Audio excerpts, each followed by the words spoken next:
All right. Welcome, everybody. First item on our agenda is approving the January 5th minutes. Anybody have any questions, concerns, comments about those? They look good to me. Yep. Motion to approve January 5th, 2025 minutes. 2026 minutes. I Right, should yeah, say. right. 2026 minutes. Yes. I will second it. All in favor? Chris, are you in favor? Yeah. Yeah. Anybody opposed? I should be. I made the motion, but I changed my mind. It's All right. 12 seconds between. I think we will call that passed unanimously. May I make a? Yeah. Suggestion? That we Yes. allow Joe. Mark is gonna go first. Okay. Because. Okay, although he Mark has been- suggested before you got here. Josh said he might want me to stick around for Joe's thing in case. So if we could let Joe go. Let Joe go for, let Joe, 300 Meadow So we've Road. made a motion to move our updates up. in I'll the make a motion to agenda, do that.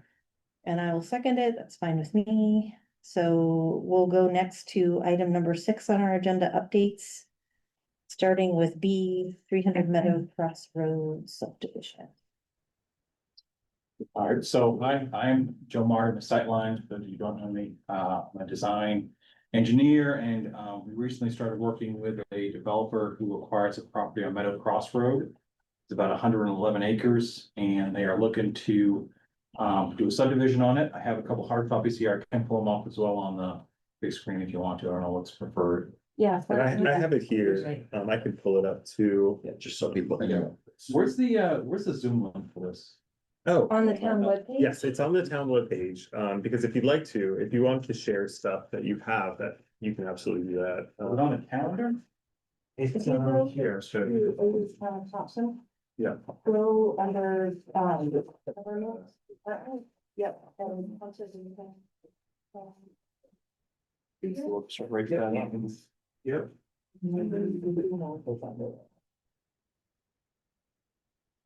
Yeah. Yep. But I'll go ahead and promote you. I will do that too, Josh, just so I can share things later. Perfect, yep.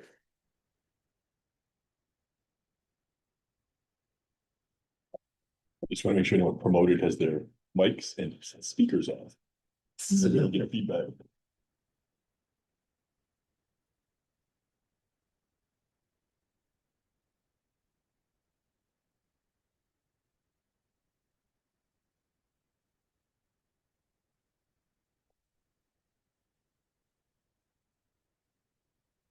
Pass this around.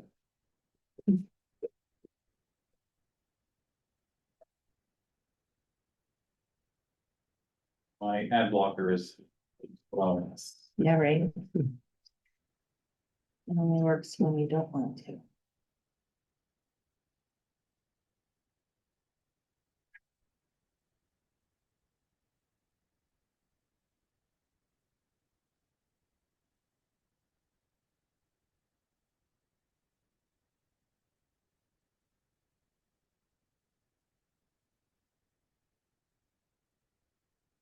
Is the link working? it's not letting me. It's not letting me go into it either. Let's see.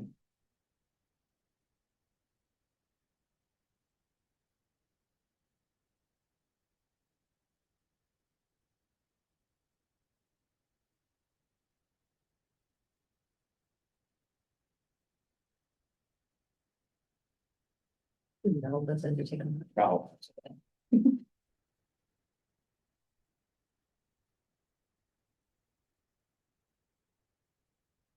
Technical difficulties.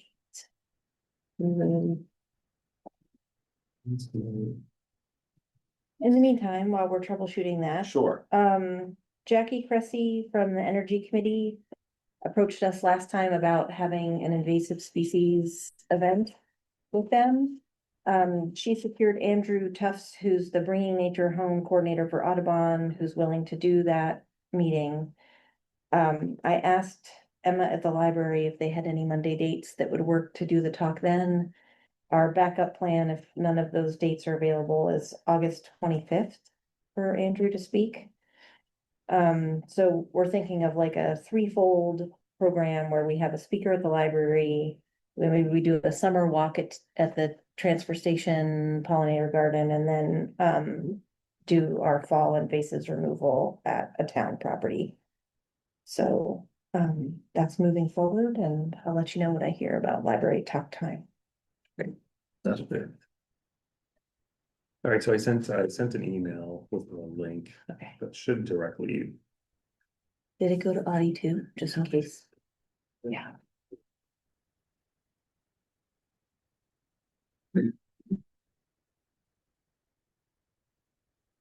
We never have problems, Mark. This is the worst. I wish I could say I never have. Usually every meeting is perfectly smooth. No issues. Should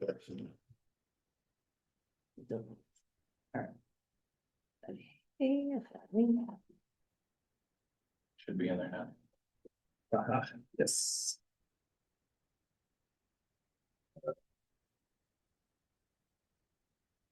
Ooh, and there too. Join as a panelist.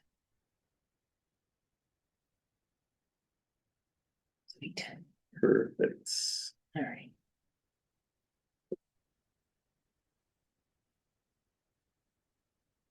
All right, now that you're in, are you working on putting the map up? Yeah. I can't see, I'm not using my mom eyes in the back of the head. The mirror, right? Yeah. This way I can just make.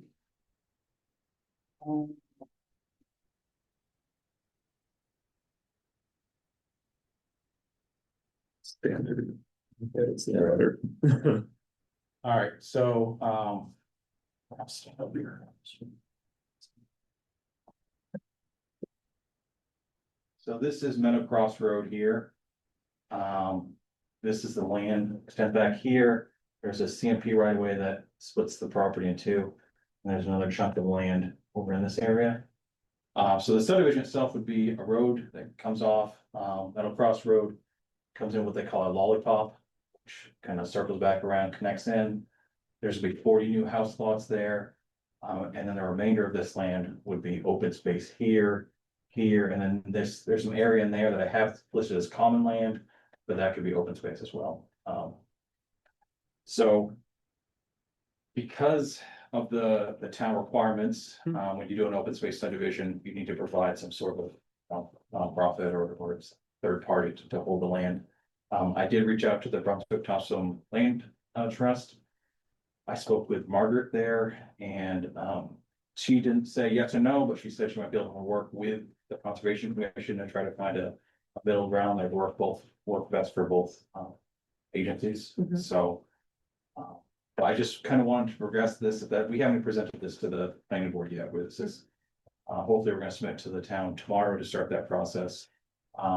But we kind of need to know fairly early on in the process how much interest there is in. Because, you know, we do need to try to find somebody to hold this easement for the project to move forward, so. Are there natural resources in the open space areas that you think we would be particularly? That would be important to us as for conservation? So there is a stream that runs down.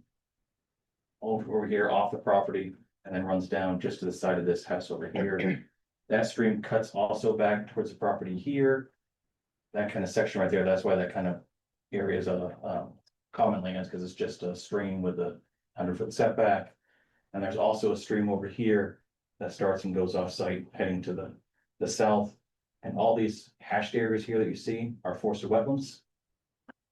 We have not completed a vernal pool survey yet because we just couldn't, the wetland biologist could not determine it at this point, so he'll go back in the spring. Yeah. And complete that, but he didn't think there'd be any vernal pools based on the topography, but he can't rule it out until he has a chance to look at the property. It is, you know, primarily wooded. There was some thought to provide a little small parking lot area in this area for a trailhead system that could provide a trail that loops out. You know, comes in here, goes over to this open space area, and then potentially, you know, there's lots of undeveloped property surrounding this that could be potentially acquired in the future as well.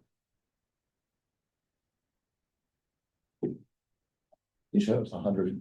111 acres, the open space. I think it would be.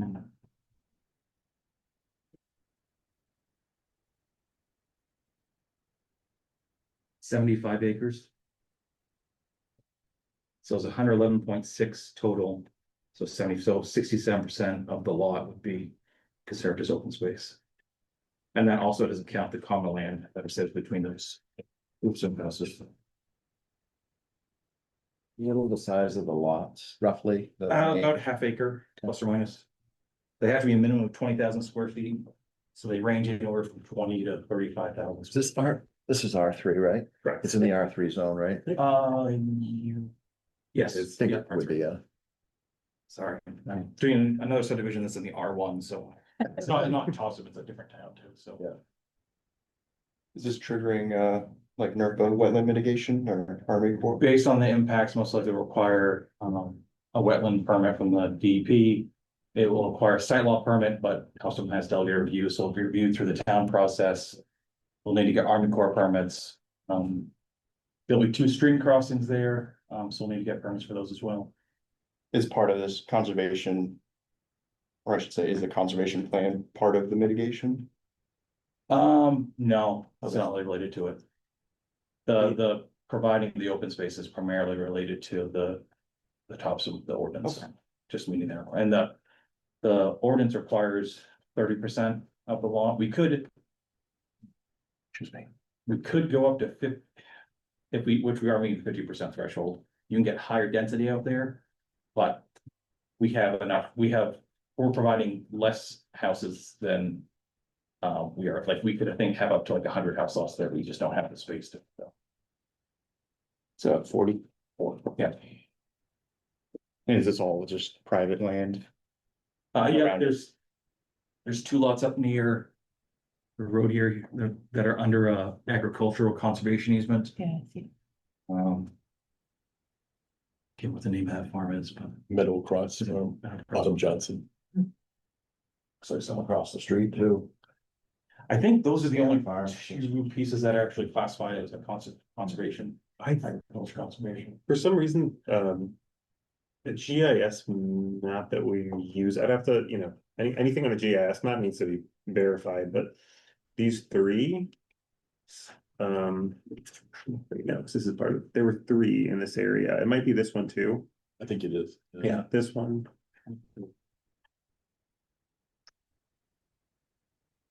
So the overall map. So it is this one, are you saying that one? Yeah, and that one. Okay, that's it. And I think that if I, again, like, it would need to be verified, but I believe the one on the left is in like, is in forest management or tree growth, thank I you. think this property is in tree growth as well, so they'll have to take out the tree growth. Okay, yep. And then the other 2 were like agricultural, like conservation. So you're saying this one is Yes. forested and things are. Yeah, and those Makes are sense, it's their agricultural. fields, yeah. Right, yep. And, there's a couple options in the ordinance to, like, the HOA maintains ownership and then the third party has a easement over it, or the third party owns it. The applicant doesn't really have a preference which way that goes, so, I mean, I guess the preference would be that the third party takes ownership of it all, but I don't think there's. If the third party, whether it's you or the Brotherton Land Trust, only wants to have an easement over it and the HOA owns it, I think they'd be fine with that. Do you know, Joe, what the terms are on the access across CMP? Is there? I know sometimes it's like only agricultural purposes, or sometimes may not even be one. Do you know if there's? I don't know, think there is one. In my experience, CMP is usually willing to grant access across it as long as you meet their requirements. Mostly because they like to have access to their lines too, so as long as you require, provide a road or a driveway with an easement that they can access their poles, they're thrilled with it. Can you approximate where it is on this map? So you see that line right there, Uh-huh. that white line is the CMP easement, Okay, so it's here, across there. gotcha. So it's all in that You mentioned. medium. Yep, this is that one. Yep. your timeline on as far as moving this forward? Well, we're gonna submit tomorrow, for us, Josh. Submit to tomorrow, hopefully if we meet all their requirements, we'll be in the late February meeting for pre-app. Yep. And then we kind of have to wait to get the wetlands, vernal pools back before we move forward with preliminary. Okay. But we wanted to get to in front of the board to see what comments they had, but I mean, truthfully, this is probably a next year project for construction, just because of the time it takes to get through the site law and DP process. Sure. Maybe they could start late fall, but most likely it's next year. I gotta say, read the note, the buyer, realtor has just been really checking in with me now and then. Really? How it's going. Just throwing that out there. Well, she's got with the agreement they have to purchase the parcel, there's an aggressive timeline to determine feasibility. Okay, So yeah, she just wants to make sure that it's feasible before they have to close on it. okay, I figured it was something like that. And we have checked with IFNW, Maine Natural Areas Program, and Historical Commission. And there's nothing that pops up. I mean, there's the IFNW, there's a bat species that will probably have clearing restrictions based on There's a what species? bat species. Mhm. I Northern long. Northern long-eared, and there's another one too that I can't call right now, but most likely what will happen with those is they'll just be restricted to clearing to the winter months. Hmm. So that's another reason this won't start until next spring, because they'll get the approvals in place, and then in the winter they'll clear everything out that they need to for the project, and in the spring they can start the construction. But yeah, there's no plant habitat, known plant habitat of protected or endangered in that area, and there's nothing historical or archaeological. Did the land trust give you a timeline on when they? I would get just back talked to with you? her today, Okay, so I'm gonna send her, she hasn't, I just talked with her on the phone, so I'm gonna send her these plans. If it's all right with you, I'll copy, I don't know who's the chair. So I might copy you on it, That's yeah, fine. and just, you know, if, I think it'd be great if there was some collaboration between the two. Yeah. The more hands, typically the better it works out. But I'll make sure you guys have each other's contact. Great. You mentioned a trailhead. Was that, would the developer be willing to do trails or build that? I think so. He's done a project, a 14 lot subdivision in Durham. And he built the trail system Oh, out okay. there, so I think he'd be willing to do some of that work as well. playing devil's advocate, had you looked at doing a conventional subdivision here and what that would look like, or has that not been, have you not been tasked with doing that? I haven't been tasked with I'm doing it. just curious as the, alternative to this for the board, what would it look like if you just did the, acre and a half? I think it's probably acre and a half lot size. I don't think you'd get the same number of lots. I don't think you would Yeah. either. That's what I was thinking, but you're still, 111 divided by 40 is like 2.8 acres per lot, which is way greater than the acre and a half. Yeah. Which I think you still have to stick with that acre and a half density, right? Over the whole Over the parcel, whole parcel. even with an open space subdivision, it still needs to be The an open acre and a half The open minimum. space goes down to, for the R3 goes down to 45,000. Yeah, Oh, it does? Okay, so it gets it down to an acre, yeah. 50%, it can go down to 37,500. But again, we have way more density. Okay, so there is some provisions. I had forgotten what. yeah, it gets like reduced. I have to pull it up. No, it's okay. I was just curious. Yeah. Presumably you guys are well within Yeah. that, so. Yeah. And the open space is supposed to include the primary conservation areas and then areas unsuitable for development. And based on what I can see out there, there's no areas unsuitable for development as classified in the ordinance out there, so. There are some steep slopes out there, but the requirement has to be steep slopes of 2 or more acres, Hmm. which there isn't. There's just small areas next to the stream corridor that's steep. My guess. I don't know, what the board, the Conservation Commission pleases, but we always like to see things. Yep. Obviously, it's not gonna do us much good No. to go look at it right now. So, and the land trust would probably be in the same position too. So that might not be for a couple of months before snow melts. I don't know how that works into your timeline before any decision is made. We're not gonna make a decision at this meeting, right? And our Correct. next meeting is not for a month. might be a couple of months, so it might not be till our April meeting, potentially. But if you guys are saying like, no, we're not taking any more land, we're done, like, no way. We could tell you no next month. I don't think the answer is not no.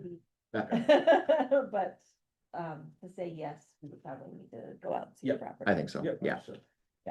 I'm not saying no at this point. That's not where I am at. I just. I'm figured just saying. We need a little bit timeline-wise, more to yeah. say yes, I think. So, and obviously discussions with the land trust too, about a partnership, so. So basically, then, Joe, so you can submit. Pre-application, Mhm. tomorrow is normal, but it's just, prior to submitting the preliminary plan. That's when you would need to have written confirmation. From any entity that wants to, that's willing to accept it. And then ultimately, but for some catch-all language in the town meeting warrant, the town meeting would have to approve it. Mhm. But because we have catch-all language in the town meeting warrant that says the select board can accept easements, so the select board would need to approve. So there'd be one more level than, So if it was just an easement, would that still have to go to the town meeting? if it's just an easement, if the select board could accept it. If it's accepting land, it has to go to town meeting. I'd have to check the catch-all language. Yeah. It could be that they could accept, as long as we don't have to pay for, if we have to pay for it, which obviously we don't, but it absolutely has to go to town meeting. But if it's accepted gift, and they can take the easements, they can probably do the deed, the land too, if it's for the specific purpose, whatever. So if it's to give the land town conservation land, I think the select board would probably accept that too. I'd have to double check. Yeah, and one of the options is ownership by the developer with a conservation easement to the town conservation commission. Based on like recent land that you guys have acquired, do you typically just do the easement or I don't know what's preferred, from your standpoint? The properties that we have, we do the easement. Okay. On, But and they've been smaller parcels they've been too. small and we don't often accept those, like usually it goes through BTLT first. Yeah. And the reason why we've had some of ours is because kind of like we're like the last choice because the town doesn't usually want to have ownership or easement over properties. Yeah.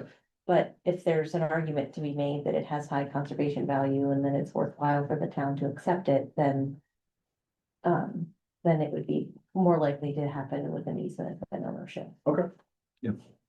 This piece, because of the other protected land around it, and the fact this goes to the Bisson farm and all that, it could well be an argument. Are there any? It's one of the better ones that's come to us Right. for this kind of, Yeah, for exactly. this kind of position. And a lot of times, we work on projects where because you need to fit lots in and where the developable land is, it ends up being fragmented into pieces, which Right, I understand. or undesirable Yes. land, but nothing can happen. But with sometimes we'll have otherwise. 2 acres here, 4 acres here, and it's like, land trusts are like, we're not really that interested in that. Right. But this one, it's all contiguous. I mean, it is kind of wraps up around the north side, but you do have that big, I think that's on the west side of the CMP easement, that's like 36 acres, Mhm. just all by itself.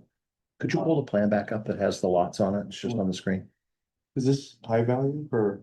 It's medium on our last natural areas plan assessment, so it's this area in here.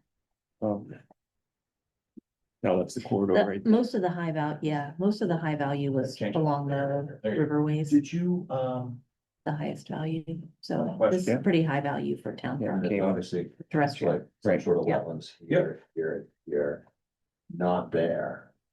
Would you consider bumping this back that way? So that there's a bigger buffer around the stream in the middle here? I don't know if you consider that at all. Yeah. If there's a reason you laid it out this way. one of the reasons we have is there's lots of requirements in the ordinance of road length. One is that you can have 2,000 feet from the road to where this road breaks off. And then from this point, no house can be located more than 2,000 feet away. Okay. So we could stretch this a little bit, but the 2,000 feet, I think wraps like kind of somewhere up in here. So if we start stretching this out, you're gonna start. Well, I'm torn about it anyways, because, you're greater buffer from the wetlands, but you're also, getting into some And my kind of thought for, area that would be left undeveloped and That you tree wouldn't have to behind there, clear, you wouldn't have yeah. to clear, Yeah. so. and I'm no trail designer here, but my thought was a trail could come up in here and cross through this area where this stream would be, and then potentially get some access. I don't know how you would lay it out, but through here over this area. So you could start here, kind of end up here, loop back and, you know. I mean, that'd be a having decent- some trails with higher accessibility for all folks in town. Yep. is something that's been on the minds of people. Yeah, that's kind of So- nice that the, yeah, that there could potentially be, I don't know, like, if there was a small parking lot in the front, that Yeah. little front area and people could use it, yeah, In an area that would already be being developed or close to the road right, already. exactly, yeah. Any idea where the nearest snowmobile trail is? I don't, and I was kind of wondering to ask you, are there any walking trail systems around this area? We're aware of. I know a lot of them rip down the corridors, but I don't think it's that long. But that's not like your It's sort of, traditional, I haven't gone and walked it, but that felt like a big Official. transmission CMP line, Yeah. more of a Smaller one. tight, you know, you can see it there, it's not that whole 50 foot, actually, I think it's a 60 foot right away. It's not cleared, it's a very tight clearing window through there. So I don't know if there's a trail system through that, CMP or not. Guess it doesn't matter much, but is this on town sewer? No, no, so it'd be private sewer, private septic. And of course, we run underground power out from the road as well. There's not water out there either, so it's all wells. So. And not that it would concern you guys, but I don't know of any fire pond or anything else around that area. I don't know if you guys know of anything in that general vicinity. Okay. That was one of the questions the ordinance, I don't know anything. I think the best may be a dry hydrant, not too far from there. I can't remember where they all are. No, there's one on the Canyons River, I think, a dry hydrant, or it needs to be put back and get taken out for the bridge was reconstructed or something or other. And I'm new to the commission, but if it was a no and you couldn't conserve that, would that mean these concepts would change to larger lots? Yeah, if we're wrong, Josh, but if you can't provide a third party, then you can't do an open space. Okay, and then, yeah, Like some towns allow you just the HOA to hold it, but the town requires a third party. Yeah. Cause that would then. It would then just become a standard subdivision, which doesn't require open so space. acre size. I think it's 1.5 acres. And in that case, it would be a fee and lieu of open space. Yes, you could Yeah. do a fee and lieu. So there'd be a fee and lieu. Yeah. Yeah, so. When's that? Has the town meeting date been set? Is it in May? I think it's May 12th roughly, but Okay. I could be wrong. It's a Wednesday, like the second week of May, so it's. And I think realistically, I'm comfortable saying this because the developer, we had a meeting with Josh and Sky before this meeting here. And if he doesn't get 30 lots out of this, then he can't kind of make the numbers work. Yeah. And with the traditional one, I don't think you can have 30 lots out there. Because of the wetlands and the streams and the setbacks associated with it, I think you'd be hard pressed to find 31.5 acre lots out there. So if we couldn't find a third party person, it probably would not move forward in this concept. Those are gonna be separate septics, not group septic. Yeah. I mean, hopefully we can find passing test pits on each lot. Most of the land there is pretty high and dry. The wetlands are pretty well defined channels. So that usually is good for septics. You know, when you have a flat area where the wetlands aren't much different than the highlands, then sometimes you have issues with septic, but I don't think they should have an issue there. Is there any reservation of any of the lots for more affordable housing? I don't believe there are. So the developer himself is a home builder. So. Which oddly enough, I would say the vast majority of people we're working with on subdivisions are home builders. And they're kind of building their own lots. So they kind of break even on the road and then they make their money on the house lots. So he builds.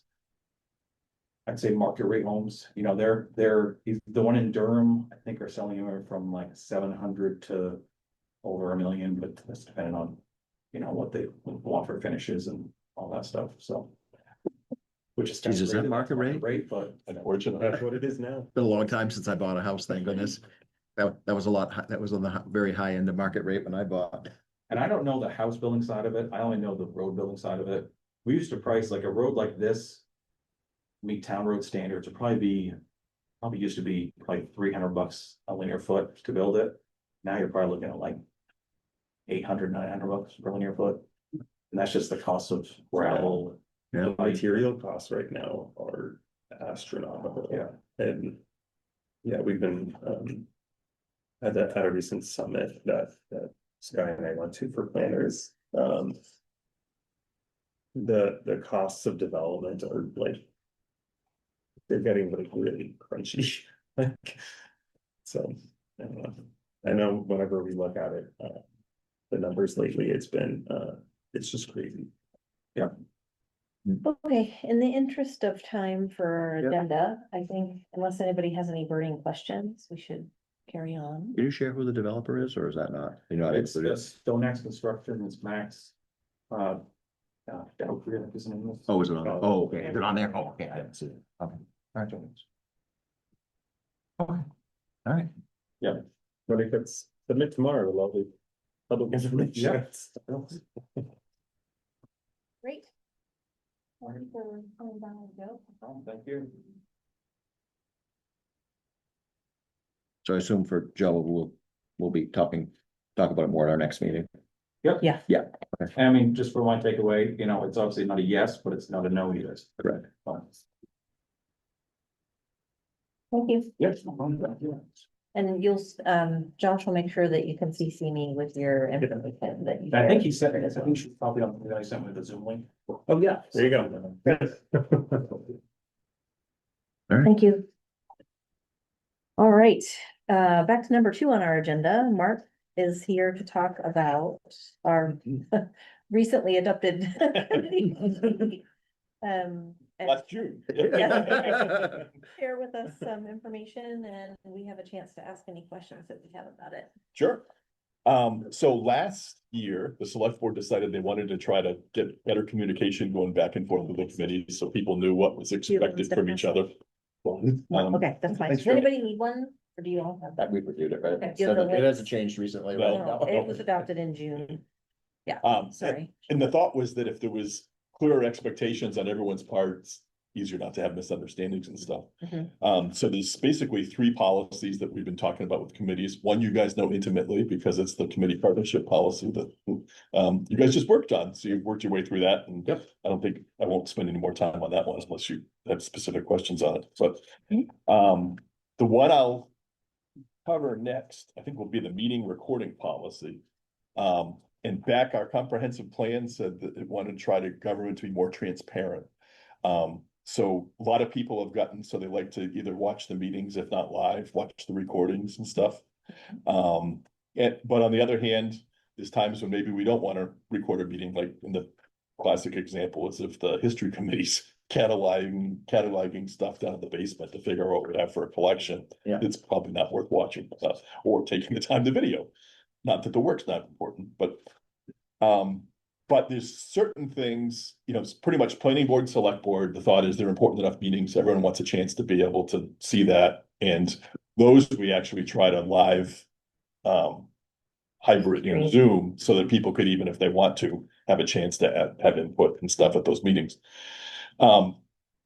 Then you might think something like CPIC is, that's maybe not that significant, you know, a committee, maybe they don't really need to record. But when you look at it, they're actually doing some pretty important stuff, especially when they were working on the early stages of the recode and things. So that's another committee that select board would like to have the meetings recorded so that people can go back and look at it. Those I don't think they usually do live, but It is live, they're live. Zoom or as a webinar format or just I think so, I mean, Zoom. yeah, but there's a difference. So Okay, I think they're just a live meeting that gets recorded and put up later, as opposed to the select board, or the planning board is a webinar format. okay. So that right that moment, you can watch the meeting at home and be able to input and stuff. As the general public, not as a committee member. I think, yes, I think the only, like, anyone can see any of them by clicking on the link on the Right. website. But then the difference, I think, is for the select board and the planning board, we live stream to YouTube. And it's just for those 2 that we live stream to YouTube. But you can also, I guess it's easier, should I say, to Like, you don't need a- participate in the webinar. You can be promoted to a panelist and stuff, and, Yeah. and, So, and then some of our committees just record it and put it up later so that, so there's certain things that are required by the Maine Freedom of Information Act. And if it's a committee that has decision-making authority, so you could argue that sometimes you guys are this, for some of your things that are charged. That would not be the case of, say, the historic district. Well, actually, it is sometimes the case of historic district committee. Now, can't. The Energy Committee doesn't have a decision-making authority or something. So if you have decision-making authority, Maine law says the minimum is you have to have meeting notes that show the date, time, and place of the meeting, attendance information for each person, as whether they're present and absent, and all motions and votes that were taken, and if there's a roll call, the vote of each individual member. And if there's a statutory justified reason for an executive session, the meeting note should give the reason. Like last week at the last select board meeting, we had an executive session for a personnel matter. So you have to cite the exact session that you're going into executive session and why. And those don't have to be recorded. Executive sessions don't have to be recorded, correct? You do have to have notes that say what time you went in, what time you came out. And if there's any action taken after the executive session, then that has to be in public. Like sometimes, this wasn't the reason for the meeting, but let's say it was to review a personnel contract, then they can discuss it. And then they come out, if they decide to approve the contract, they have to take that vote, the open, vote on it, and then the contract becomes.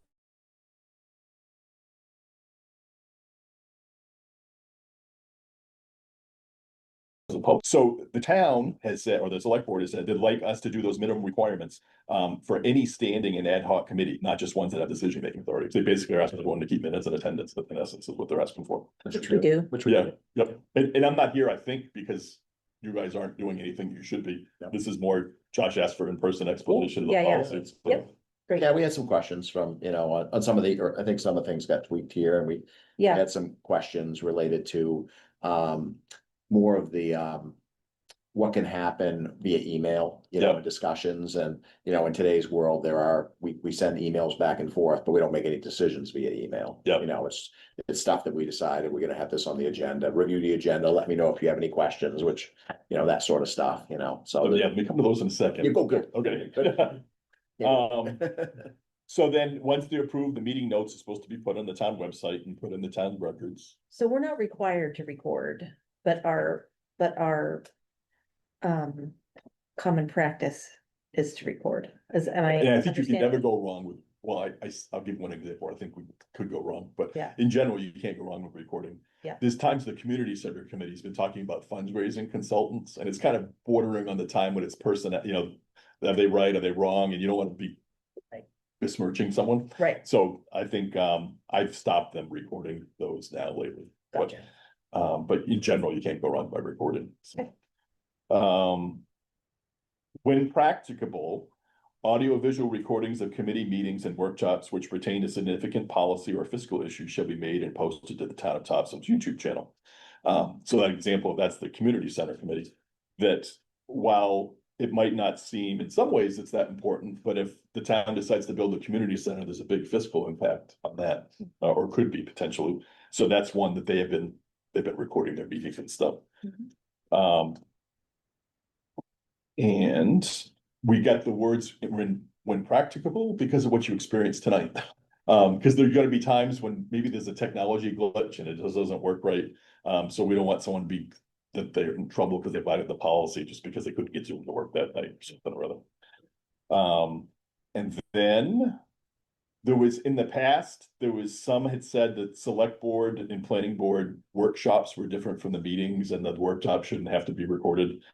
And again, the select board has said, based on public input that they've had, if the workshops involve significant policy or fiscal issues, they want that to be audio visual recorded if at all possible, practical. Again, for instance, the recode, maybe in the past, planning board might have had a workshop just to kind of discuss the recode. Now they'd like to, and they do, have those recorded so people trying to keep up to date and follow it have a chance that they can do it. And In the event there's a question of whether a board or committee can or must be audio-visual recorded, the board or committee chair and or staff member assigned to the board or committee shall contact the town manager's office for a termination. And the town manager's office shall make the determination by taking into account the importance of the meeting or other fiscal issues to be discussed at the meeting, as well as resources available. Like, for instance, we sometimes have 3 meetings at once. And only so much, we only have so many licenses. So I think we can do 2 webinars at once. For a while, we used to bump out one meeting by starting another, which never went so good. But if tonight there was 3 meetings, then we'd have to pick 2. And so it's not that we're trying to cover up something, it's just we only have so many resources. Yeah. And then the state law says that the validity of any action taken in a public proceeding is not affected by the failure to make or maintain a record of the meeting. And we just said that's the same for this policy. So we wouldn't want someone to be able to set aside a town action just because something went wrong and we couldn't make the recording that night. And that's that policy. So as far as the next, I'll come to the in a minute, the meeting by email by accident or something. But any questions on this one itself or no? All right, so the next one's the board, commission, and committee policy. And first thing is, we've at times had people that wanted to be on like 3 committees and stuff. And as you know, there's sometimes can be a fair amount of work involved with the committee. And so the combination of the select board kind of want to share the wealth, as well as making sure people can contribute as much as they can to the committees they do participate in. They generally like people not to serve on more than 2 committees unless the select board knows and approves it at the time of the appointment. Then next is probably the most contentious thing that came up as these were being discussed, and it's the attendance policy. The theory is that everyone's important on the committee and you were put here because your viewpoints matter and they want you to be able to participate. So they'd like committee members to make every effort to attend meetings. It shall be cause for removal from a committee if the committee member fails to attend, no matter whether the absence is excused or unexcused, more than 1/3 of the committee's regularly scheduled meetings in a fiscal year, which is July 1st to June 30th. Absence from emergency meetings and/or workshops held on a date and time other than the regularly scheduled meeting do not count as missed meeting. The theory behind that is it's easy for you to set your schedule up to make sure you've got the first Monday of every month, say free or something. But all of a sudden there's an extra meeting thrown in on a Tuesday night, especially on short notice, it might be hard to make it. So that's why they don't hold that to the attendance. In the event a committee member fails to attend more than 1/3 of the regularly scheduled meetings during the fiscal year, the committee chair shall notify the select board. The select board, and now we got Mays, and the reason why the Mays are in here is because, you know, life happens and like, God forbid someone gets cancer or something and they're out 6 months getting treatment or something like that. The select board may instruct the town manager to inquire into the reason for the absences. If the select board is satisfied with the reason, for example, a committee only meets 2 times a year and the member could not attend 1 meeting, and believes it's in the best interest of the town for the member to continue, no further action shall be taken. Otherwise, the select board shall notify the committee member in writing that the member will be removed from the committee 30 days from the notice and give the committee member an opportunity to be heard on why their continued service on the committee is in the best interest of the town. So maybe this is the person with cancer or something that expects to be getting well, but just for this 4-month period or 5-month period, they're going to be unavailable. If the select board is convinced that the committee member's continued service is in the best interest of the town, the select board may rescind the removal letter. Any questions about that stuff? When the chair has to notify the select board, can we give like our thoughts on what we think should Sure. happen? Yep. Next one was because of the rail trail thing that happened. So last year about this time, the legislature was considering whether they wanted to allow the lower road rail to have the rail taken up and become a trail. And at the time, our select board had a person that was very much devoted to horseback riding, another person that was part of the ATV club. And there had been for a couple of years sentiment on the select board that if this trail happened, they'd like to try to have it find a way to be as many uses as possible. So the select board had taken the position with the state a couple different times, and they said, we'd like to try to have this trail be as multimodal as possible. There were people on the committee, that the RULAC, that was trying to decide the use, that wanted it just to be, say, bike and pedestrian. They didn't want the other uses.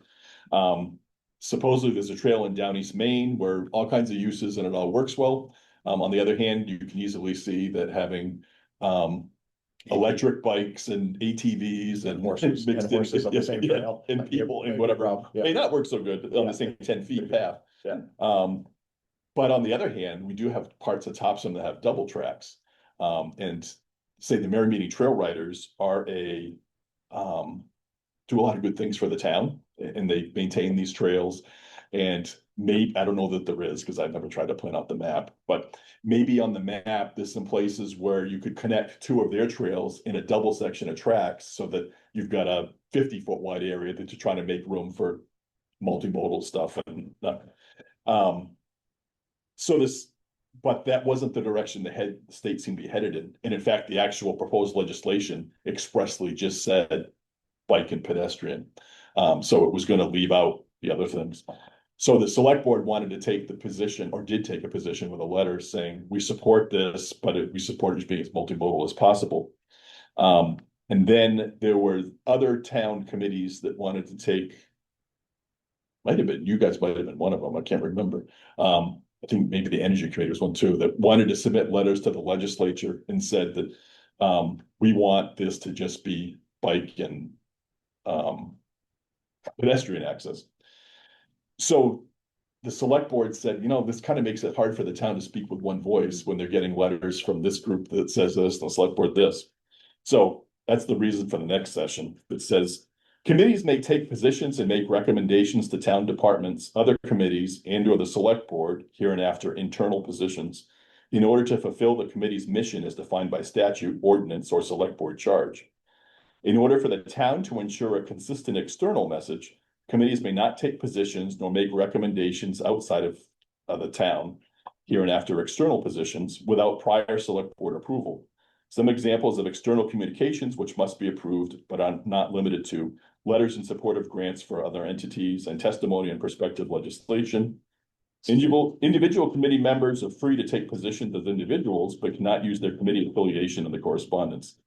To the extent this section conflicts with a statutory or ordinance assigned duty of a board of committee, the statutory ordinance assigned duty controls. So they weren't trying to control your day-to-day stuff. They're not trying to tell the planning board that they're not allowed to make, like, the part of the express instruction of the planning board is to give an opinion on proposed zoning ordinances. And that gets published in the town meeting warrant.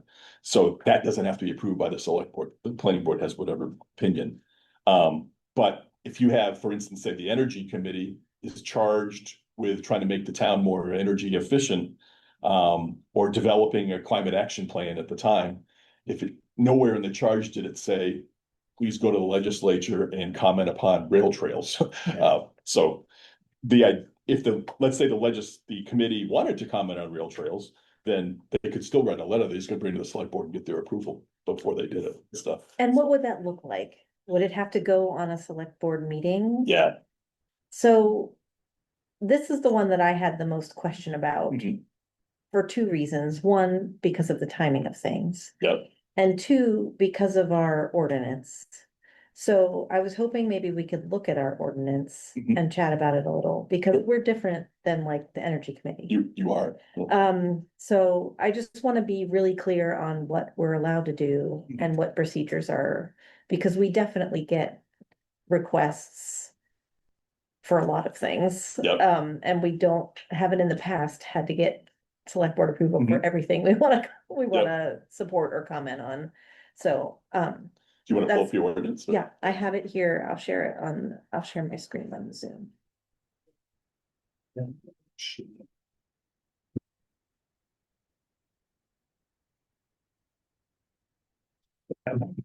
Woo, it worked. All right, so here's our ordinance.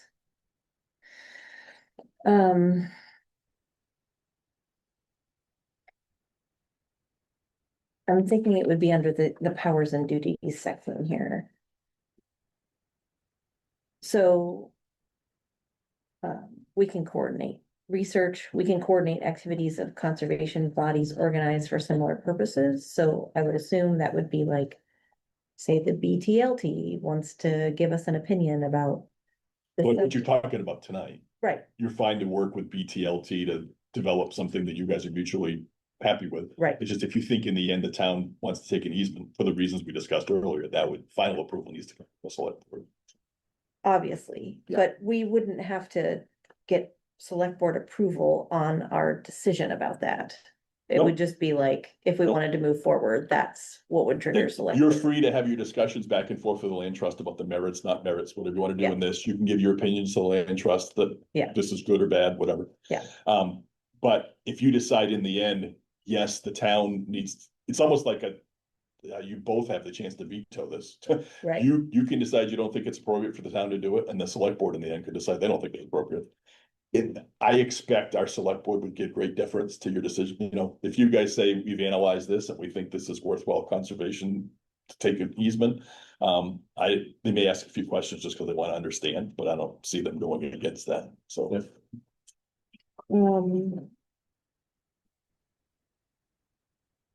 And then K was, may recommend to the municipal officers or any municipal body or board.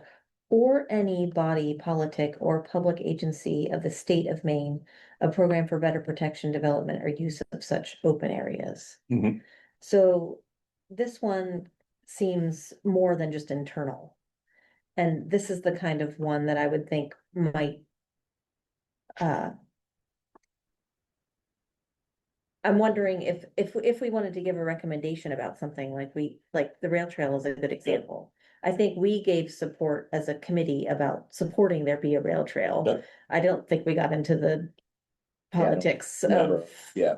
multi-use. And I et think cetera. based on this, that would be appropriate. And I think now that I'm going back, this is about a year ago now. Yeah. But I think it was the energy committee one that was the issue, because they're an ad hoc committee with a specific charge. They don't. But I mean, like, if a group reached out to us or the state reached out to us, and wanted to get our opinion on use of open space or conservation areas. I think that's fine.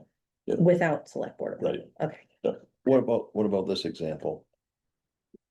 We decide as a commission that we want to support a rail trail. We'll keep on that thread. Mhm. But for some reason, our select board does not want to. I can see it be a problem, Mhm. being a problem there, Mhm. and that would be exactly what this ordinance tries to avoid. Mhm. So that's something that, you know, maybe that's something we have to run by you, Mark. I mean, if you don't speak for the select. So board, something that I- might be contentious. Yeah, might like, be Yeah. something. I mean, or, you know, if we were gonna recommend something that we think might not gain select board approval. I think in general, the more communication, the better. You know, I think a perfect thing, unless you had a time level where you couldn't. Uh-huh. But if that was something where you'd go to them and say, hey, we just want to make sure we're all on the same page and we're trying to honor the committee policy as well as our governing stuff. We've discussed the merits of this particular project. We think it falls within this. We just want to make sure that you're on the same page that you think it falls within it too before we file this. Yeah. And I certainly don't think we as a commission want to be speaking as an opposition to the select board or the governing part of the town of Topsham. That's not our goal. No, Want to make sure we no. know what we're supposed to do. But you brought up a good point of the timing. Some of these things we have to do are, you know, it may not even be a select board meeting between the time when we need to Exactly. get the letter in, you know, so. So if it's too close or something, what you could always do is call me up and say, here's what we'd like to do, or no, we would like to run this. We can't, we think we're within our prerogative charter to do this. And then run it by, you know, ask Josh or ask me. And then I could run it by the select board chair and just say, looks like it is, you on board? The select board chair will say, yeah, we don't need to. Or the select board, if for some reason the chair says, no, I think there's a big problem, then I would relay that back to you. So. That sounds Yeah, good. good. All right, good. All right. So, did you want more you wanted to go through, or is that I the, think that was. No, that was it for C. okay, Yeah. so then I guess this is the last one is the email meetings. So committee meetings shall be publicly noticed in advance in accordance with the Freedom of Information Law. Oh, Partic- we skipped D about Oh. the grants. Oh, yeah. Oh, I guess I figured because you guys did That's so that well with it. That's what you guys have been doing. Yeah. Yep. No, nothing new there. No, No, nothing Okay, new great. there. Committee meetings shall be publicly noticed in advance in accordance with one MRSA section 406. Particular care shall be taken not to accidentally conduct business via email, which is group discussion of matters. Committees shall also follow select board meetings, meeting recording policy. We already talked about that. This does not prohibit a group of committee members, which is less than a quorum of the committee, from working on a document, project, or report to bring the full back draft or whatever back to the committee for consideration in the public notice meeting. So the idea behind this is that to the extent that business is getting conducted in email, even if it's just sharing information, it's stuff that the public may want to be part of or understand or be able to watch or analyze, and you probably don't want your email subpoenaed. And so if people feel like there isn't things happening behind the scenes, they're probably less likely to say, hey, and we are getting, unfortunately, FOIA requests for town members' emails. Right now, it's been limited to the select board and stuff, but a couple of years ago, we had a file this thick because someone wanted everything they ever said about the word crook, so that we had to go through and pull all their emails.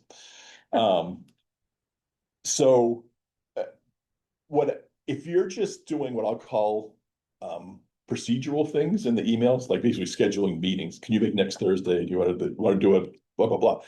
That's good, but the more you start commenting on, hey, let's give this draft and everyone chime in or something, and then all of a sudden there's 30 emails going back and forth about it. That's the kind of stuff that's discouraged to have in the email because the public doesn't get a chance to be part of that process. But if, on the other hand, if you say you have two or three people in your group are working on something, coming up with a draft, and they're really working hard, work shedding it, but it comes back to the full meeting for discussion before decisions are made, that's okay. I think in our group, it would have to be 2 or less because we're 5. Is that correct? right. Yeah, Yeah. Yeah, okay. that's more what happened. I mean, since the original one of these was proposed, the part about it's okay if you need to work on things and then bring it back to the full committee was added. Yeah. And that was the thing we were most worried about. Like, we have to do things outside of this room or nothing gets done. So as long as we can still do that, but no decisions would be made over email, and we would bring everything to the agenda. And I'm not saying this is your intent, that you would ever do this, but I don't know if you Right. followed in Lewiston, it was a year or two ago. The issue was, I think their city council, there was a quorum basically that was meeting in a bar before or after the meeting, or people didn't even know when they were meeting, but it was remarkably suspicious that some item would come up at the meeting and it would be with no discussion. All of a sudden, a quorum of the group would say all in favor, all whatever it is. Mhm. So people are getting the sense. Pre-decided? Yeah. Yeah. Yeah. Again, it's a whole Yeah, different scale, but it is better to try to limit the email stuff. Yeah. Procedural as much as possible. I think that makes sense. Do people have any questions about that? One of the things we're working on right now is an update to this Topsham Natural Areas Plan. Yep. As you can well imagine, it's very difficult in an hour-and-a-half meeting a month with other things that come up. I mean, we're not gonna have much of any time to talk about Right. that tonight.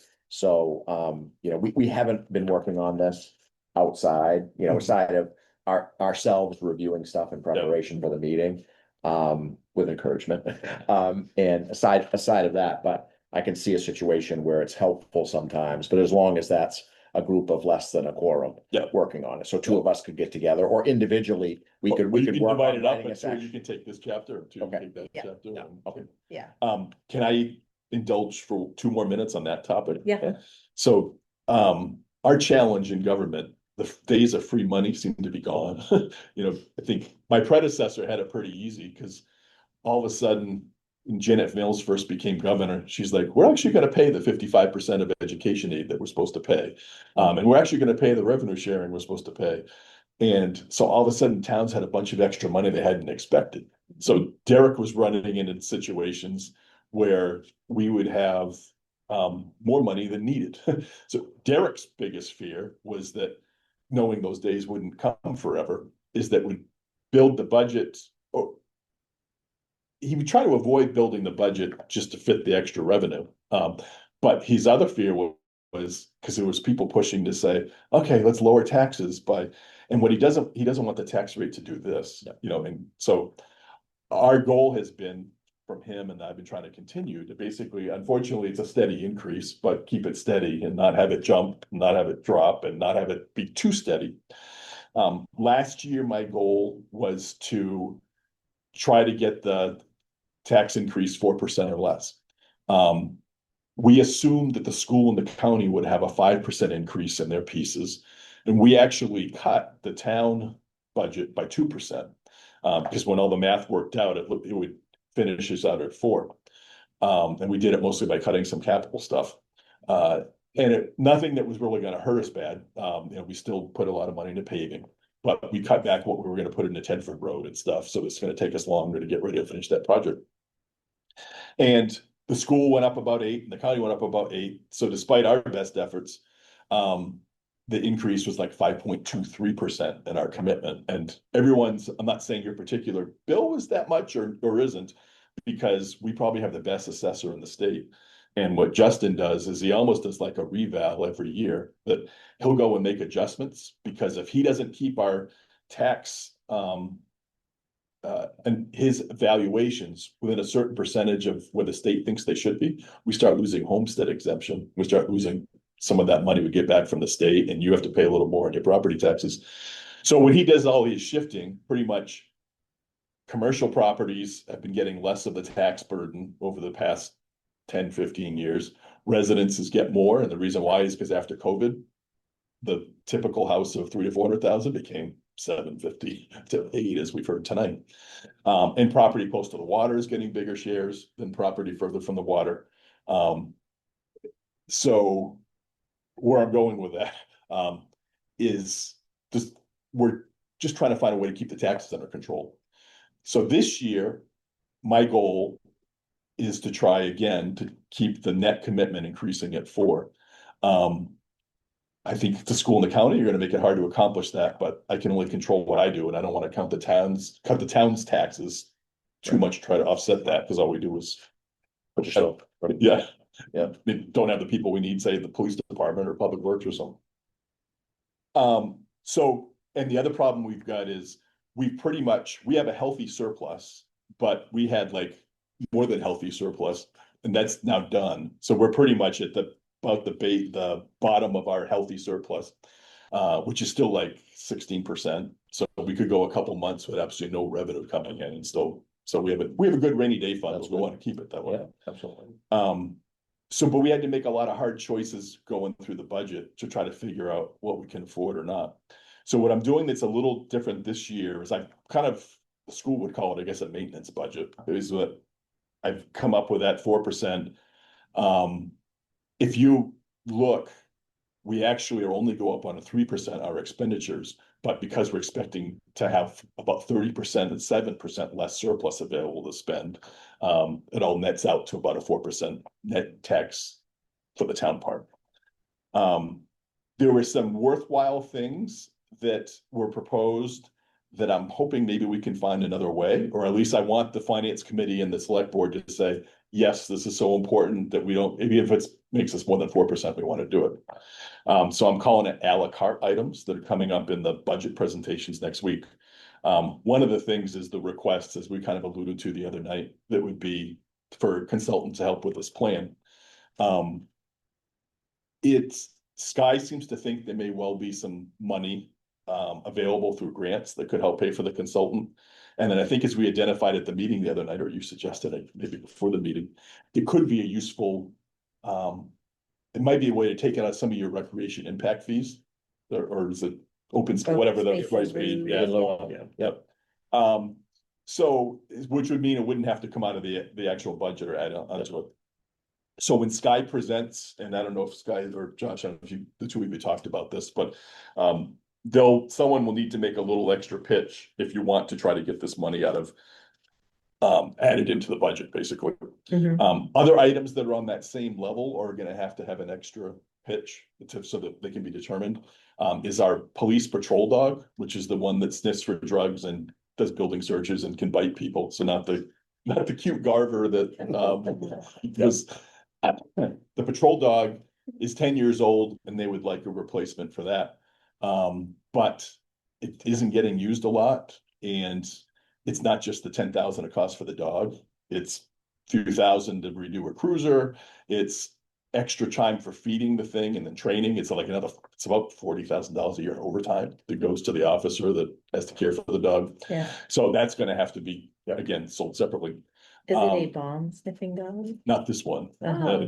because you don't want your dog to get confused between bombs and drugs. Right. So One or the other. Yeah, so you can't do both. Yeah, because they can get bombed. I know which Yeah. one I would be leaning to after After today. today. Right? And then the chief is gonna make the case that he wants to gradually build up to take-home cruisers. We lose a lot of our officers to Saginaw County, and the big allure is that they can have a cruiser to take home. He wouldn't do it all in 1 year, but it would mean right now we buy 2 cruisers 1 year, 1 the next. He'd like to switch to a 2-year program. He's actually he was initially against it, but he's talked to some towns that did it, and they find that they take better care of the cruisers. They last longer when we're assigned to one person, and so he's gonna try to make that case. Yep. And then the last one is Topsham Development, Inc. We used to have a person that was an economic development director. And when we did all the math when he left, we just couldn't justify the 130,000 it was costing for what we were getting. So when we were trying to find a way to come up with a deputy public works director, we said, let's get rid of the economic development director and switch that money over to deputy public works director. So now Topsham, and then I'm kind of their staff member now, and I'll take their notes, things like that. I shouldn't have said that. They're gonna ask you to take notes now. That one committee, I think it was, That. I think it's because we gave up on the economic development director. It's like, it's bad enough they didn't have their staff person anymore, but to tell them now you have to take notes too. I was like, so anyway. But they want some help. They think there's more administrative assistance they need. So there's an opportunity maybe to go to the Mid-Coast Council of Governments and contract for 15 or 20,000 a year for some extra things. One things they might be able to do that I can't do is they have someone with a lot of expertise in the state loan programs that develop business. There aren't enough hours in the day for me to keep on that stuff. So they're gonna have to make a pitch for that. So those are 4 things. I didn't want you to think you were being singled out or that it was anything against your group or that it's not a worthy cause what you're working on. And obviously the select board thinks it's a worthy cause because they endorsed your community partnership plan. But I just wanted to give a little more explanation of why some items are having to do a little extra to get input from the select board and the finance committee. Yeah. Is there a way to double check before that meeting of whether we can use the open space Yeah, in lieu? Josh and I fee? tomorrow can look at that and Yeah. Josh will get back to you. Yeah, be good. Yeah, because that would change our plea And I think potentially. as a commission, we've been aware of budget limitations and Yeah. appreciate what you're trying to do as Topsham residents and taxpayers. We've certainly talked about, and I think you just sent an email today about opportunities for potential grants to help support this. We have talked about that actually at several meetings. And obviously we had help from Bowdoin College students this year doing a lot of work for us to get us Oh, that's a lot great. of the GIS mapping done and get to a certain point that it could be handed to a consultant. Yep. I mean, there's obviously only certain things we can do as committee members to advance a plan like this. We can, it's helpful to have the data and the maps, and we need someone that's skilled in that to be able to do it. So that's probably our biggest need. But having some, like, even if we couldn't get all that we wanted, having some level of commitment would help us keep the process moving Yep. instead of having to stop and wait Oh, that another makes year. sense. Yep. Again, not thinking you don't have a meritorious idea. It was just. We got it. Yeah. Yep. Lots Fair of enough. people asking for money. My big struggle is gonna be, We've been working on this for a lot of years, so. Yeah. This is the first year we've actually brought the money request, but it's not like we haven't been trying to make this I happen. think for a my while. big struggle next year is gonna be, we're getting to the point we probably need to add firefighters again. Cause we have what's called the combination department. So we've got half of our department of full timers, half is basically 2. I mean, not 2 a day, not 2 a shift, not 2 total. And then the other half is per diems. They were for other fire departments. But the problem is if all of a sudden people start getting sick or on hunting trips at the other fire departments, our per diems call up and say, oh, sorry, I can't come in for this shift. And then we're shorthanded. And then we have the scanner sitting out in the our administrative assistant's office. And I can't tell you how many times right now that we've got all our guys and gals out on calls that we've got 3 ambulances and sometimes all 3 will be out. Or you have a fire or another town needs backup or we're getting busier and busier at the fire department, Yeah. so we're probably gonna, because we do have sometimes when, you know, we can't come up with the 4 people. And there's probably more times we can use 6, but there's sometimes we're not even coming up with a 4 because of scheduling. So if you hire more full-time, you're guaranteed to have the minimum so that when people have the heart attack, that the crew will be there. That's important. Mhm. But that's next year's problem, not this one. All right. All right, Sorry to take Borrow up so my much dog of if the it meeting. helps. No. You what? You borrow my dog if it helps. Does he sniff bombs or drugs? Thanks, Mark. Appreciate you coming in. Okay. Good night. Yeah, thank you for being with us. So Josh, are we like on a schedule that we need to show up to a finance committee meeting? Is that date known? No. So you'll keep me posted on that? Yeah, I can keep you posted on any Yeah. finance committee. Can you please let us know the results of your meeting with Mark tomorrow? Yes. Yeah. On use of the open space funds? Mhm. Thanks. Well, that's a big one. And do we know ballpark what the balance is currently? I'll Uh, have to look into it. we do. I should probably know that since I'm the treasurer, shouldn't Yeah, Mark. Generally, but I'm. um, So that's when developers don't want to do open space, they pay fee, yes, and that's just sitting somewhere for it's for, use. it, I? There's like 3 things listed let that, me it find. was before you came on the commission. We went through what the uses were of it and we were trying to, we thought there was one that sounded like it could be for developing a plan like this, but we weren't 100% sure. Conservation accounts, that's it.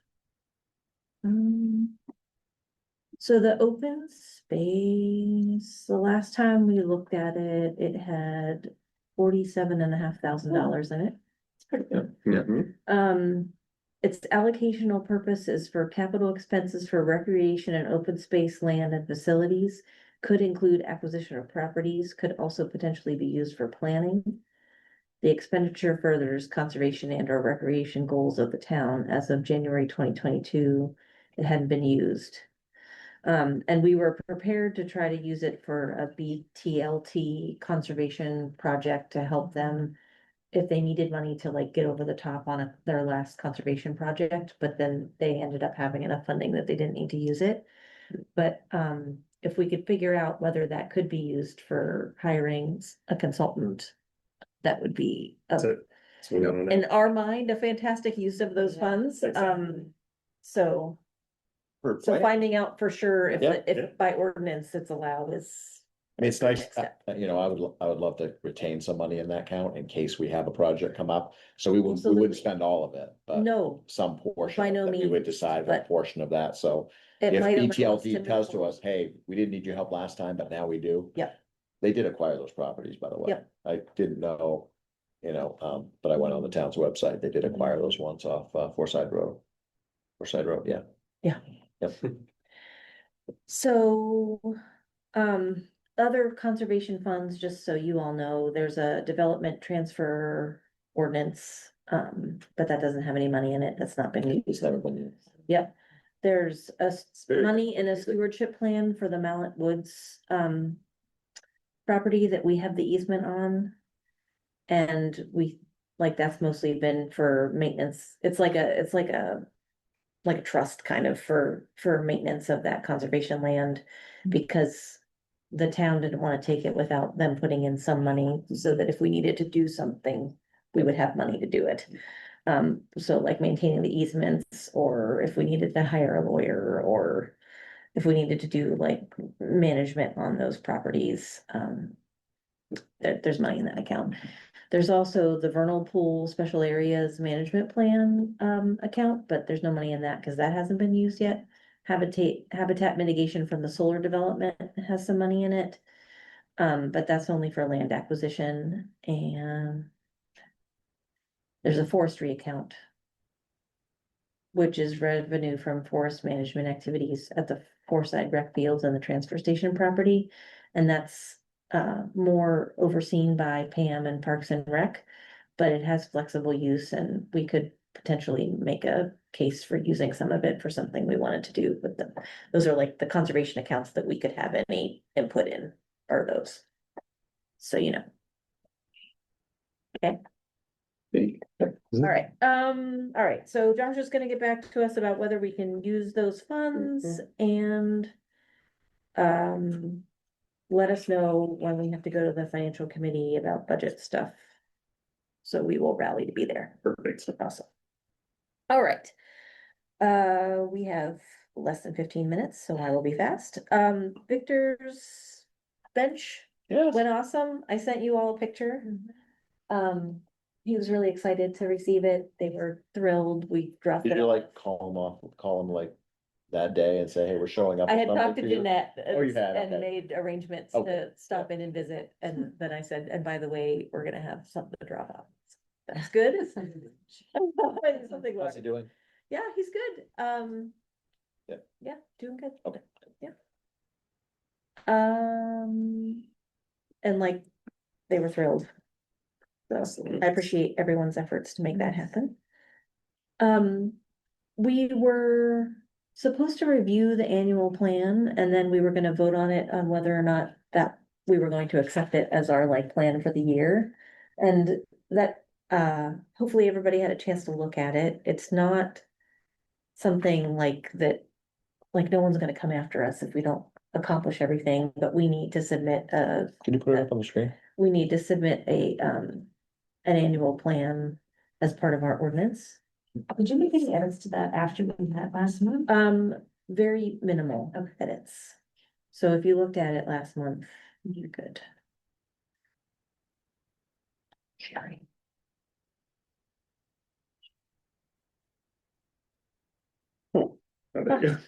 Okay, so we made our priority, the natural areas plan. Invasive species management, we already talked about at this meeting. Conservation easements, we were going to, make the Mallet Woods our priority for this year, so whenever it thaws, we'll go out there. We try to get to one of those 3 properties every year. Communications is ongoing, outreach and education. We need to schedule a meeting where we actually have the new membership of BTLT meet with us and discuss, so it sounds like the Meadow Cross Road, subdivision is a good reason to make that rise higher in our to-do list. Accounts and budgeting, Chris is our treasurer. Town-owned properties, those are kind of as needed. We don't have any on the agenda to go to this year. Planning board projects, again, as needed, and then we have some back burner ideas that include the Brunswick Tree Committee, vernal pools, mapping The tree committee projects. that no longer exists. Exactly. Mapping that would be kind of tied into the natural areas plan updating and water quality, which we put on the back burner for this year to focus on the natural areas plan. Questions or comments about our annual plan? And It's a lot. priorities? It's a lot, but I think we've prioritized the things that we need to do, so I don't think it's unmanageable the way that we have it written. So I'll make a motion to accept this as our draft plan, and we will revisit it in our June or August meetings. Second. All in favor of that? Alrighty. Great, so that's our plan. We were going to finish goals, but I feel like getting into that right now would be kind of silly. So if it's okay with everyone, we will go with our, starting on goal number 3 next time. And, I think I think the other thing that it would be good to review after we finish the vision and goals at our next meeting would be to think about what went into prioritizing the natural areas in the last plan, so that everybody has an idea of like how those were prioritized to make them high, medium, and low, and how we utilize that ranking, so that we're all on the same page moving forward with that update. Does that sound good? So we'll go over the goals, and then for next time, look through the matrix analysis and see if you can follow how that was created and what went into it, and we can talk about. I can give an overview, or actually you should give the overview. Created, but I'm happy to help, and we can sort of know how we ranked them last time and think maybe a little bit about if there's anything different we might like to do. This update. Are the maps that Bowden students created on our, They are, Page. and I can, let's see. I'm gonna stop sharing Can you- while I can look you- around we have on my 8 account. minutes, can you pull those up and just page? Yep, If the so- committee's okay with that, I'm gonna, just to So the refresh na- our memories. So the natural areas plan, if you go under our documents, natural areas plan, there's the Bowden GIS folder. Okay, And it has the PDF of the final maps. okay, Which you all asked me and Josh to put in our Google Drive so that you could print them out if you wanted. okay, So the Good. PDF is now, I got the final from Eileen, the one I had before was just the draft. Okay. So Okay. you're welcome to like peruse through those as well when you're thinking about how we ranked. Yeah. How we rank them for next time. So I'll put on our list, matrix explanation, start at goal 3 on the visions and goals, and folks could review the maps and print the PDF if they wish. And the reason why was because I think we didn't want to print a bunch of copies in color if people didn't need them, so if you are, you can request a copy from Josh if you can't print it out yourself and want it to be printed. And then Angie, you were gonna make us a spreadsheet. notes on that. Any update on I that? did, I sent it last night, actually. Oh, okay, I didn't see that. Yeah. Did you put it in our folder? I did, and I sent the link to it. What is it under? It is in the NAP update folder. This one? Working files?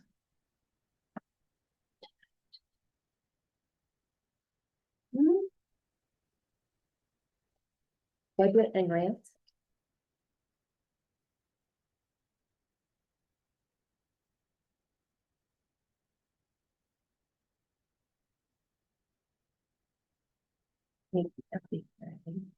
Oh, TCC grant opportunities? Yep, that's Okay, it. got it.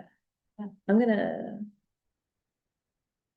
All right, so that's in the NAP folder, so we can review that. It is, and just a quick overview. So I looked at all the resources on the MEAC page, and there were a number of grant options there. Very few of them were actually applicable to this. A lot of those are implementation and funding only.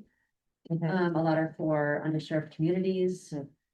I think between that and then the link that you had sent around with the, community affairs, they have a funding finder, I think they call it. So I looked through there too, and basically I reviewed everything that they had posted that seemed applicable. Mhm. And so that narrowed it down to maybe 5 or 6 opportunities for grant funding, not that much. Nice. But some of them are, 20, 25,000 each. So I think that they're worth pursuing if we. And there's information in there about, just grant timelines, links for the actual application, things like that. So it should be Oh, this is a pretty fantastic. quick.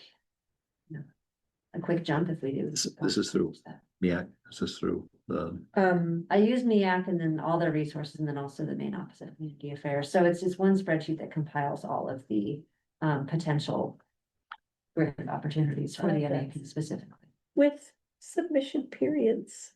Thank you. did it have the, Most of these are annual, and so some of the dates haven't been revised for 2026. The only And if one, not, I just put in a question mark and just recheck the website. These are all pretty simple pages. did it have the only one- community resilient partnership? Yes. That's on there, okay. Yep. Yeah. the only one that has a fast turnaround would be the nature-based education grants and So the the February turnaround. February Yeah. 25th deadline for that one.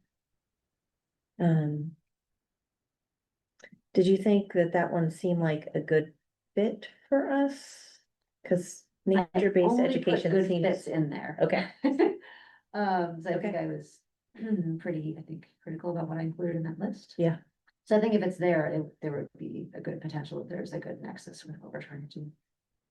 so maybe you and I should look at the application and see if it's something that we think is doable this year. Yeah, that's this.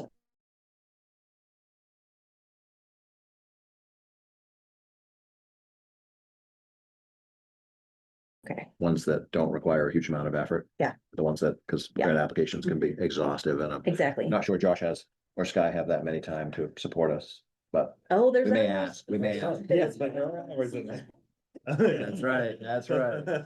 So, 3 hours a month or whatever it is. There you go. whatever- So, that update, like, we went to the select board and it passed, our community partnership form was approved by the select board.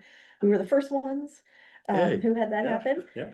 And, with that, it included their approval for planning time. And Sky has, I don't know, assigned you, said you could work on this project with us, like, Yes. provided us with hours of your Yes. time, A lot of it. which could include applying for grants Like and that sort of grants. thing, Yep. yeah. Yep. So I Sweet. think, let's look at it and see, like, is this reasonable? Mhm, like, what Or is- is this outrageous and we don't have time for that this month? Right, Because that's the one with the most recent deadline before our next meeting. okay, So we'll exactly. check it out. There you go, touch base and Great, see if maybe we can get it out, maybe. yeah. Okay, Actually, I'll just make a note to look through it tomorrow. Have we determined how much we need to fund the consultant? we have money in our original RFP draft for different. Okay. Different uses of a consultant. Yeah. And, we haven't asked to have those numbers updated, but we just sort of put in a cushion, like knowing that this was like an estimate several years ago, so it would be higher now. But we're kind of waiting to see if we're gonna get on the town budget or apply for any grants. It's kind of hard to prioritize those projects unless we have any idea if we're gonna Right, get any yeah. money, but we have like an estimate from a few years ago to get us started on what we asked for. Okay. And that's it on, in our NFP file, if you wanna check out the RFP draft. Also, Chuck Farrell at the select board meeting said we might wanna check out the Maine Association of Nonprofits. Have you heard of That's that? not one that's on there. That sometimes they can provide assistance for grant applications or information about grant applications or help with projects, so maybe that's something we should check. All right, public comment or questions? There are 2 participants, What's that? I have nothing to say. No That's- additional me and Shana. input that you? from other participants? You and Pam. No, me and Shana. Okay, Yeah. yeah, oh, great, yeah. Next meeting is scheduled for March 2nd, which is before all the breaks, so hopefully everybody can make that. No, I can't believe the next time. What? I know. Josh, did the other thing on the couple of things on our list to check with you were the town-owned properties list, Yeah, And- actually, getting us some maps. yes, so there's an online source that we have that shows some, there's also like a GIS file that I have that highlights them, that we can like add to Google Earth, but I can touch base. Or like, maybe show even it. like a PDF of one that we could use in our discussion. Just something I could print to a PDF and, yeah. It's not something that has to be fancy, it's just for our internal use, since Look at, looking over that is like part of our purview. perfect, yeah. Okay, so you'll work on that and getting us a map? So was there no binder anywhere, like a 3-ring binder You know, that showed like, it had like a information on each parcel and then just I think our write-up on our opinion of that parcel. I seem to recall it. Again, this was 10 years ago, so. I mean, it wouldn't surprise, like, it might exist, I kind of did browse around, I admittedly. should have asked Rod. I saw Rod Valance in the, should have asked him. Right, well, we do it, I mean, now that I'm thinking about it, there's another spot that I can check, I mean. We have like, lots of old binders and documents that are kind of, and flipping through them was kind of interesting, like, oh. So, nothing yet, I'll make another note. and- Get binders, if there are any natural areas plan binders that we should be like digging out for Oh, this true, just process, that has old, keep your eye open. yeah. plan. You thought that would have like process notes from the last time? I don't know if it exists, so if there's Right. I don't- anything I that don't might be know. useful, like, if he's It looking would at have been, binders. it would have been more of a consultant information, which Yeah. we wouldn't have had access to. I mean, there wasn't, I don't recall. I do recall a binder where we Mm. had for the information on town the properties. town-owned properties that we Yeah. had done like assessments of and stuff. I don't recall anything related to the natural areas plan though, so. It's worth a look. All right, I'll make a motion to adjourn. Second. All in favor? Alrighty, thanks, everybody. You shouldn't, taking a